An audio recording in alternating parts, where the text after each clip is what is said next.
Ada 3 faktor yang saling terkait dalam mencapai kapasitas operasi penuh suatu mesin bensin, yaitu campuran udara bahan bakar yang benar, kompresi yang benar, dan pembakaran yang baik. Peran untuk menjaga rasio campuran udara bahan bakar dilakukan oleh fuel system. 2 tipe fuel system adalah karburator tradisional dengan operasi mekanikal dan electronic fuel injection system atau EFI yang menggunakan komputer kecil untuk mendapatkan rasio udara bahan bakar yang benar. Mari kita lihat sekarang konstruksi dan operasi karburator.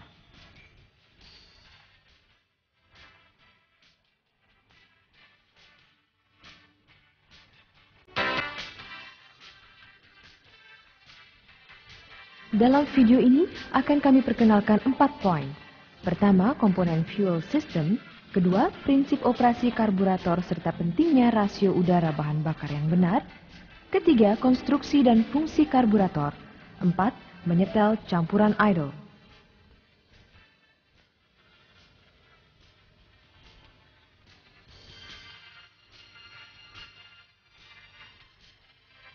Fuel system terdiri dari komponen berikut ini. Fuel tank, di mana bahan bakar disimpan. Fuel filter, untuk menyaring kotoran. Fuel pump, yang mengirim bahan bakar bertekanan ke karburator, di mana bahan bakar dan udara dicampur, dikabutkan, dan dikirim ke mesin. Charcoal canister, yang mencegah uap bahan bakar keluar dari fuel tank, serta fuel line yang menghubungkan berbagai komponen. Saluran inlet bahan bakar dan fuel sander gauge terpasang di dalam fuel tank. Fuel filter, elemen penyaring untuk memisahkan air dan benda asing lainnya dari bahan bakar sebelum memasuki mesin. Fuel pump menghisap bahan bakar dari fuel tank dan mengirimkannya dengan tekanan ke karburator. Fuel pump tipe diaphragm yang paling umum yang digunakan dengan karburator.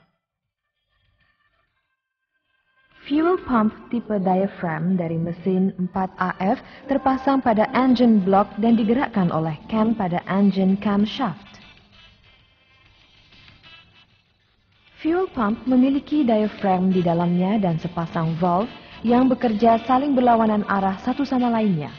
Valve ini digerakkan bolak-balik diaphragm dan mengumpulkan bahan bakar ke dalam karburator.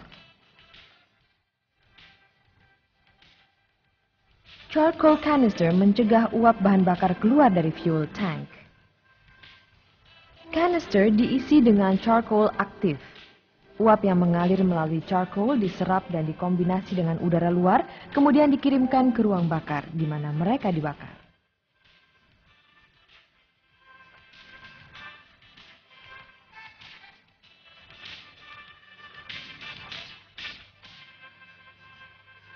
Karburator mencampur sejumlah udara dan bahan bakar sesuai dengan kondisi operasi mesin dan mengirimkannya ke ruang bakar.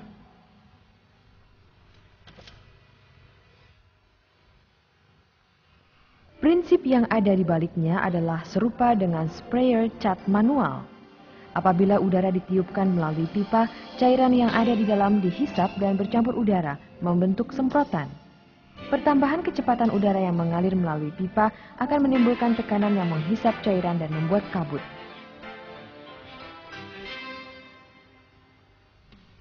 Ini adalah sebuah model yang digunakan untuk mendemonstrasikan prinsip dari karburator.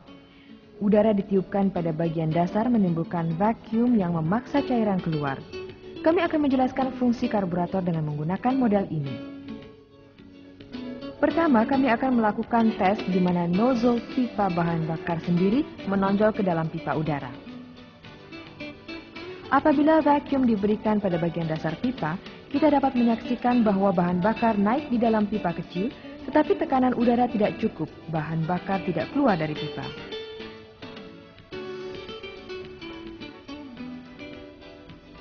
Sekarang mari kita sempitkan mulut pipa untuk mempercepat aliran udara dan lihatlah apa yang terjadi apabila kita mencobanya lagi.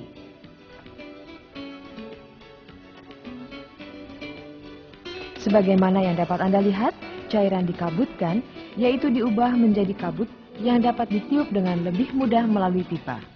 Inilah dasar bagaimana karburator bekerja. Bagian yang dibuat lebih sempit untuk mempercepat udara mengalir disebut venturi. Di bawah venturi adalah throttle yang mengatur campuran udara bahan bakar. Ini dihubungkan dengan akselerator pedal. Inilah dasar daripada karburator.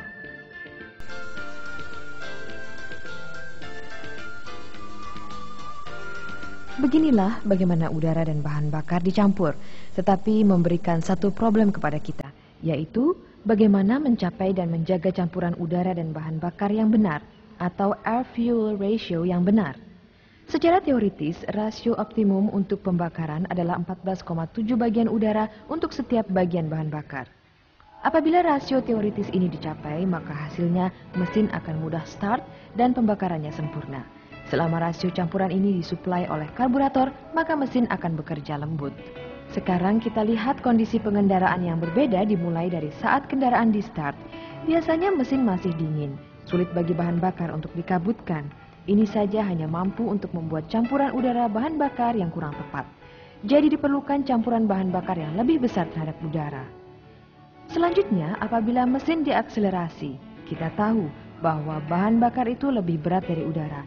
Sehingga apabila jumlah udara bertambah di saat akselerator pedal ditekan, maka jumlah bahan bakar juga harus bertambah untuk mendapatkan akselerator secara mendadak. Pada putaran idling atau apabila kendaraan berjalan dengan kecepatan rendah, bahan bakar dan udara tidak tercampur dengan baik. Oleh karena itu, maka perlu untuk mencapai rasio teoritis atau campuran yang sedikit lebih pekat. Rasio bahan bakar yang lebih besar terhadap udara untuk menanjak atau kebutuhan apabila throttle valve terbuka lebar.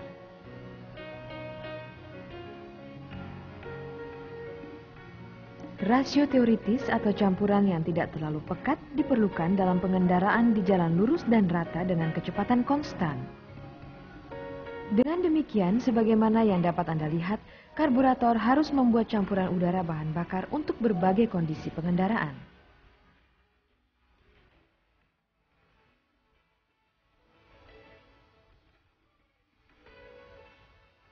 Sekalipun terdapat banyak tipe karburator, kita akan mempelajari kerja karburator yang digunakan untuk mesin 4AF. Karburator ini disebut tipe double barrel karena memiliki dua saluran atau barrel untuk mengalirkan campuran udara bahan bakar. Ini adalah primary barrel dan ini adalah secondary barrel. Udara yang masuk lewat penyaring masuk ke dalam barrel di sini. Bahan bakar dari fuel pump masuk ke dalam float chamber di sini.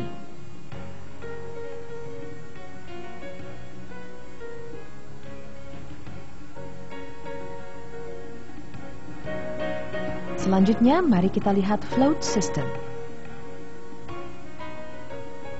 Sebagaimana yang dijelaskan sebelumnya, venturi menentukan jumlah bahan bakar yang dihisap ke dalam dan dicampur dengan udara.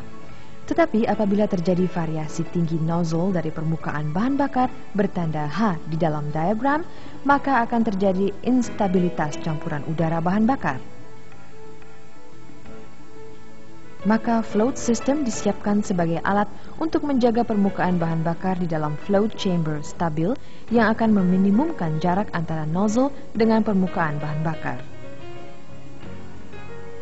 Float system terdiri dari float chamber, float, dan needle valve. Air vent tube menjamin terjaganya kesamaan tahanan di dalam float chamber dan di atas choke valve setiap saat. Apabila permukaan bahan bakar turun, float juga akan turun, sehingga menyebabkan needle valve terbuka dan memungkinkan bahan bakar masuk ke dalam chamber. Sebaliknya, apabila permukaan bahan bakar naik di dalam chamber, maka float akan naik dan menutup needle valve, menghentikan aliran bahan bakar.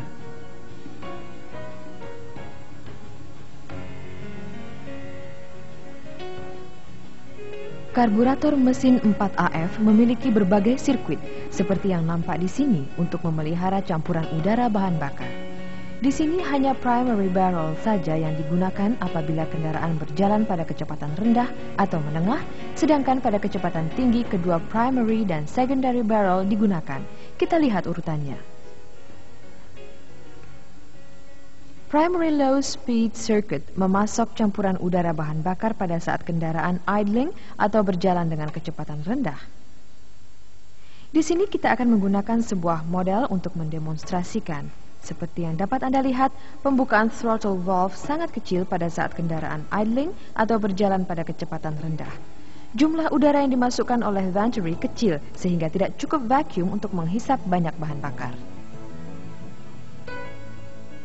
Mari kita lihat menuju ke lubang yang lain di bawah venturi dan lihat apa yang terjadi.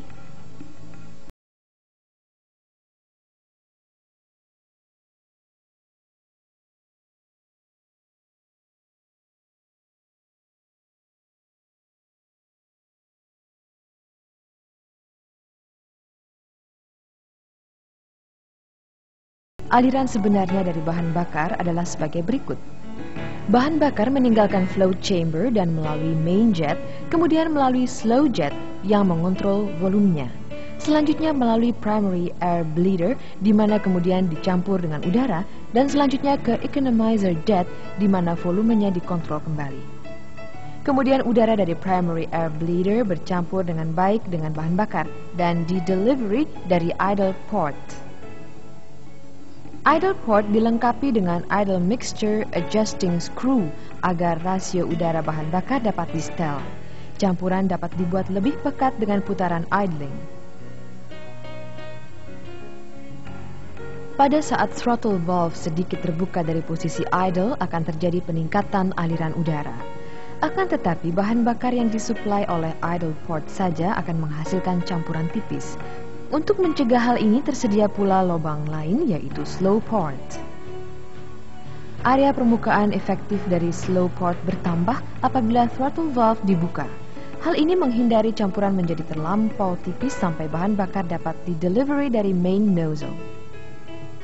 Suplai bahan bakar dari idle port dan slow port berhenti pada saat throttle valve terbuka untuk menghisap bahan bakar dari main nozzle. Dalam primary low speed circuit ada sebuah fuel cut solenoid. Apabila ignition switch off, rute tertutup dan suplai bahan bakar terhenti. Dalam beberapa mesin, sebuah fuel cut off solenoid juga bekerja pada saat mesin berputar pada kecepatan rendah. Selanjutnya, primary high speed circuit. Konstruksinya adalah sama dengan model karburator yang telah kita lihat terdahulu. Ini adalah main circuit yang paling banyak digunakan sekalipun ada mekanisme lain yang bekerja untuk membantu jika diperlukan tenaga atau kecepatan ekstra. Sisi ini adalah primary barrel pada model ini.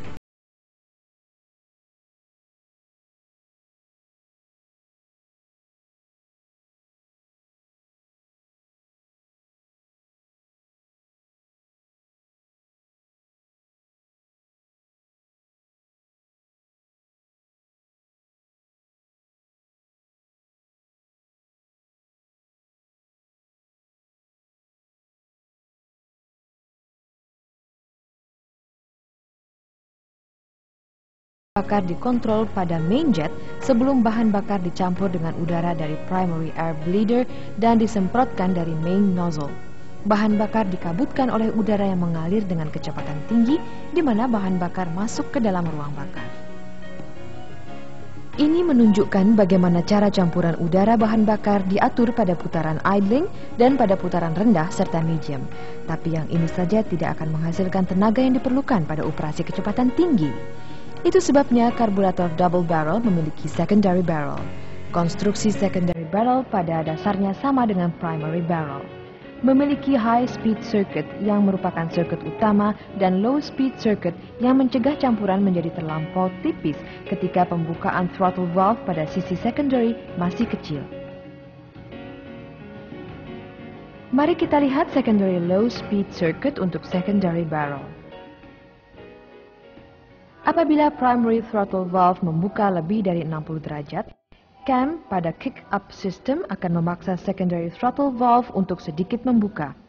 Vacuum ditimbulkan di dalam secondary slow port menyebabkan bahan bakar di delivery ke intake manifold. Bila hal ini terjadi, vacuum bleeder, yaitu bagian daripada venturi, membangkitkan vacuum yang membuka secondary throttle valve. Apabila putaran mesin naik, tekanan dari vacuum bleeder mengalahkan diaphragm spring yang selanjutnya secondary throttle terbuka perlahan-lahan. Secondary low speed circuit seperti primary low speed circuit menggunakan sebuah solenoid sehingga apabila ignition switch off maka rutenya juga tertutup. Sekarang mari kita beralih pada secondary high speed circuit. Pada saat secondary throttle valve mulai membuka, maka vacuum ditimbulkan oleh vacuum bleeder. Ini diperkuat oleh diaphragm yang menyebabkan secondary throttle valve terbuka lebih lanjut. Bahan bakar disemprotkan dari secondary main nozzle. Dalam hal ini, primary dan secondary barrel bekerja bersama-sama untuk menghasilkan campuran udara bahan bakar yang diperlukan untuk tenaga yang besar. Sekarang mari kita lihat power circuit. Fungsi high speed tidak cukup memberikan bahan bakar pada saat menanjak atau diperlukan tenaga ekstra. Ini adalah saat di mana power circuit diperlukan. Power circuit terdiri dari power valve set pada rute yang menghubungkan dengan primary main jet. Circuit terbuka untuk memungkinkan lebih banyak bahan bakar mengalir untuk memberikan lebih pekat campuran yang diperlukan pada saat tenaga ekstra dibutuhkan. Pada saat berkendaraan dengan kecepatan tetap dengan pembukaan throttle valve kecil, power valve tertutup oleh karena adanya tekanan manifold yang tinggi. Saat diperlukan pertambahan tenaga yang besar, pengemudi menekan pedal akselerator sehingga membuka throttle valve lebar. Hal ini menyebabkan kekurangan tekanan manifold. Ketika tekanan di dalam manifold jatuh di bawah nilai standar, spring mendorong turun power piston dan membuka power valve. Aliran bahan bakar berkurang hambatannya dan bahan bakar di delivery dari main nozzle.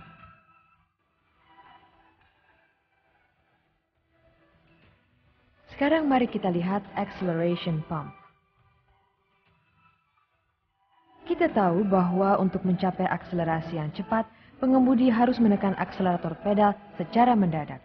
Acceleration circuit dirancang untuk menghindari tersendatnya mesin pada saat akselerasi yang mendadak ini. Dengan power circuit tipe pompa, pada saat throttle valve dibuka secara tiba-tiba, pump lever menekan pump plunger. Hal ini menambah aliran bahan bakar dari acceleration pump jet. Pembebasan perlahan-lahan accelerator pedal memungkinkan pump plunger naik ke posisi biasanya. Hal ini menyebabkan bahan bakar dihisap ke dalam pump chamber yang selanjutnya menjadi cadangan untuk akselerasi yang berikutnya.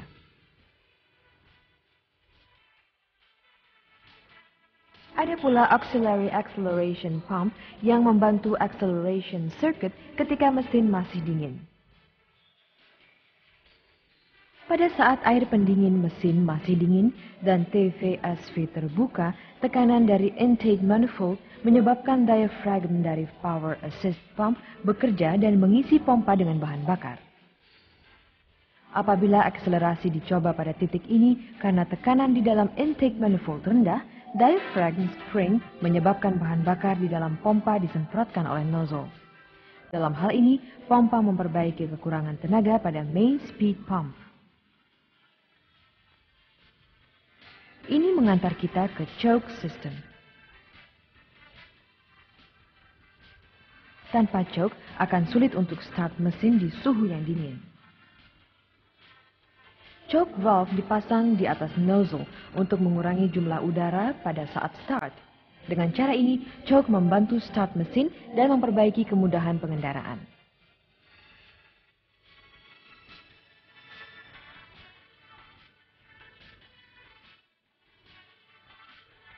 Choke valve berlokasi pada air horn sisi primary.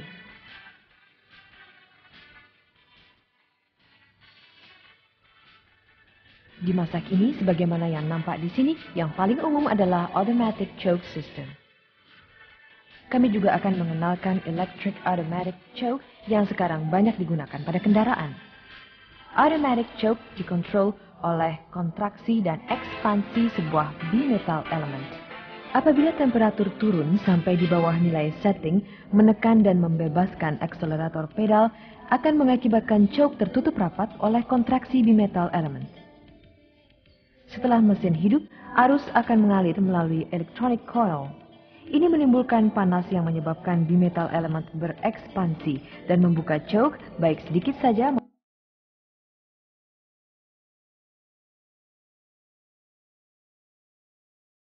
Mekanisme fast idle yang menaikkan putaran idle mesin bila temperatur masih dingin untuk menjaga operasi mesin.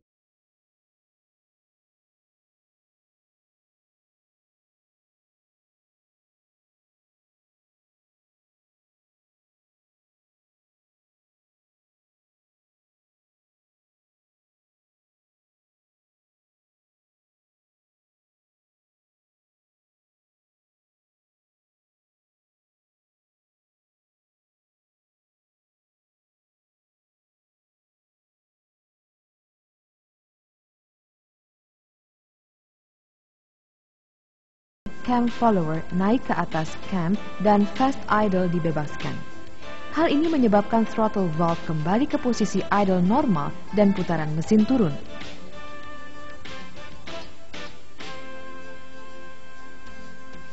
Mari kita beralih ke mekanisme unloader sekarang. Unloader mencegah campuran udara bahan bakar menjadi terlampau pekat apabila mesin di start dan terus berputar tanpa waktu pemanasan yang mencukupi. Apabila akselerator pedal ditekan penuh, throttle shaft arm menggerakkan fast idle cam untuk membuka paksa choke valve sedikit. Hal ini menyebabkan lebih banyak udara masuk untuk menghindari campuran menjadi terlampau pekat.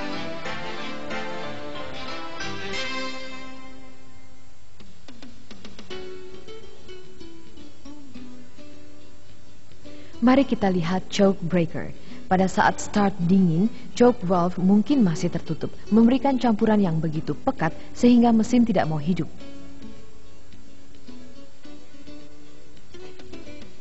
Choke breaker membuat choke valve sedikit terbuka pada situasi seperti ini untuk menghindari mesin tidak mau hidup. Pada saat mesin telah hidup, tekanan intake manifold yang rendah menyebabkan diaphragm A sedikit membuka choke valve. Setelah mesin panas dan temperatur air pendingin naik sampai temperatur operasi normal, TVSV terbuka dan vacuum dari intake manifold menyebabkan choke opener diaphragm B membuka. Setelah itu, choke valve digerakkan oleh mekanisme auto choke.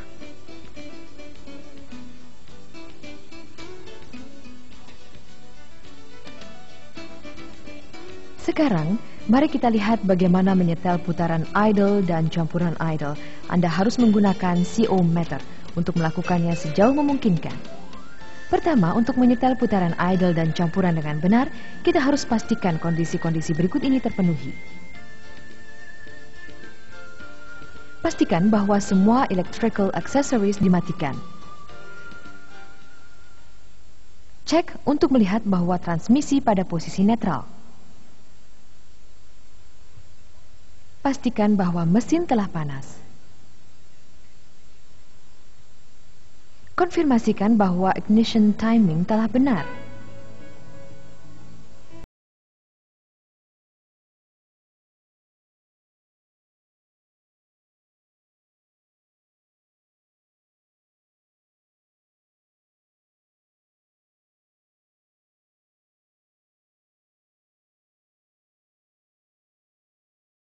Setelah kesemua kondisi terpenuhi, hubungkan engine tester dan lanjutkan untuk cek putaran idle.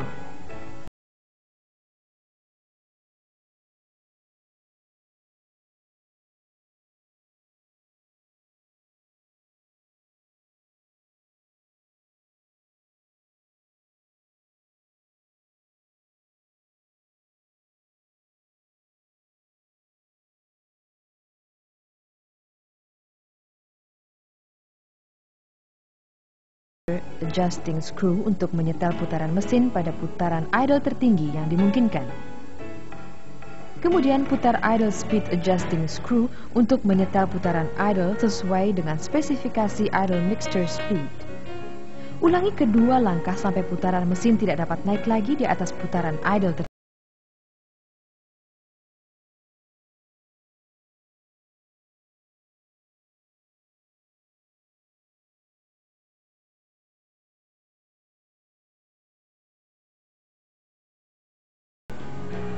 Setelah itu, naikkan putaran mesin sampai kira-kira 2000 RPM selama 30-60 detik.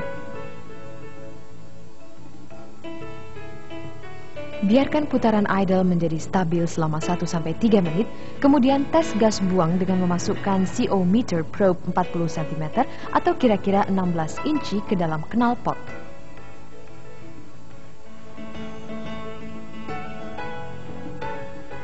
Apabila emisi CO di atas standar atau apabila mesin masih berputar kasar, ulangi step terdahulu dan setel emisi CO dengan idle mixture adjusting screw serta setel putaran idle dengan idle speed adjusting screw. Selanjutnya kita akan melihat bagaimana menyetel ini tanpa menggunakan CO meter. Pada model dengan air suction hose ke air cleaner, lepas ini dan sumbatlah dengan hose plug ujungnya. Putar idle mixture adjusting screw untuk menyetel putaran mesin pada putaran tertinggi yang dimungkinkan. Kemudian putar idle adjusting screw untuk menyetel idle sesuai dengan idle mixture speed spesifikasi. Ulangi kedua step sampai putaran mesin tidak dapat naik lagi di atas putaran idle tertinggi.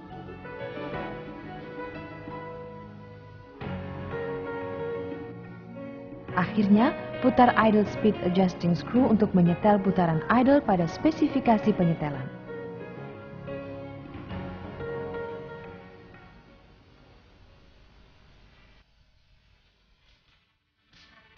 Dalam video ini, kita telah mendiskusikan fuel system dengan memusatkan pada rancangan dan operasi karburator.